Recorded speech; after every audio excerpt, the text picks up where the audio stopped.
So many iconic actresses have played this role against Kong. How excited were you when you got this call? Really excited. I mean, it's like a part of history. And on top of it, it's just not every day that you get the opportunity to film in Hawaii, Australia, and Vietnam. Yeah. It's like very surreal.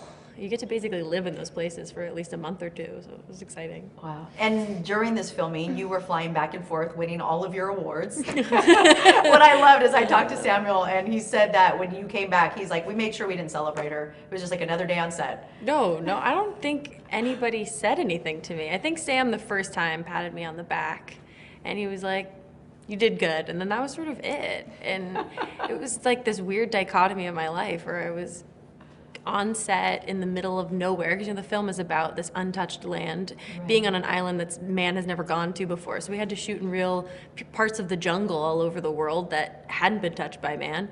And I've got fake cuts and dirt under my fingernails and just as much product you can possibly put in your hair to make it look as dirty as possible. And then on Friday nights, I'd get my little rolly suitcase out and I'd go fly, get to LA in the morning, and then I'd have my team scrubbing the dirt out of my fingernails and trying to get the fake blood off of my shoulder and trying to wash my hair 5 times to get all of the grime out of it. And then I'd be back on Monday. Literally a whirlwind. Yeah. Wow. What was that like though when you left set and you came back Oscar winner, Brie Larson?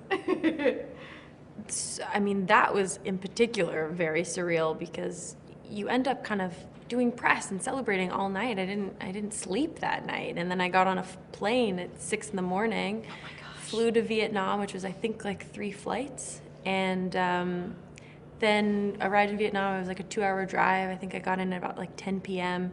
Went to sleep, had a 5 a.m. call time, got driven to work, and opened my eyes for the first time, and it was the sun was coming up, and I was just in the middle of nowhere in Vietnam. Wow. I had no idea where I was. I had no cell service, and I couldn't figure anything out. I was like, did that happen? Did I or dream was that, this? Yeah, was that a dream, or did that actually happen? Because I'm not there anymore, and I didn't have, I think maybe having the award nearby or something like that would have made me feel more like it was real. It was like a Cinderella thing. You were stripped of your pumpkin. Yes, and your exactly. Your dress it was and your exactly shoes. like Cinderella.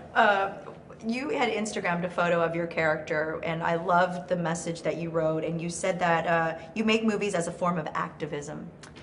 Talk about that. What does that mean exactly? Sure. Well, I like to have a sense of purpose in my life, and I want to bring more humanity and more empathy into this world, and I think that film is such a great way to do it because you're sitting there alone in a theater and you connect with these characters on the screen, and I really believe that characters don't have to look exactly like you in order to connect with them. I think they can be of a different gender, a different sexual orientation, a different race than you, and you can still believe in their struggle and see it as your own, and I think we need more of that right now, more than ever.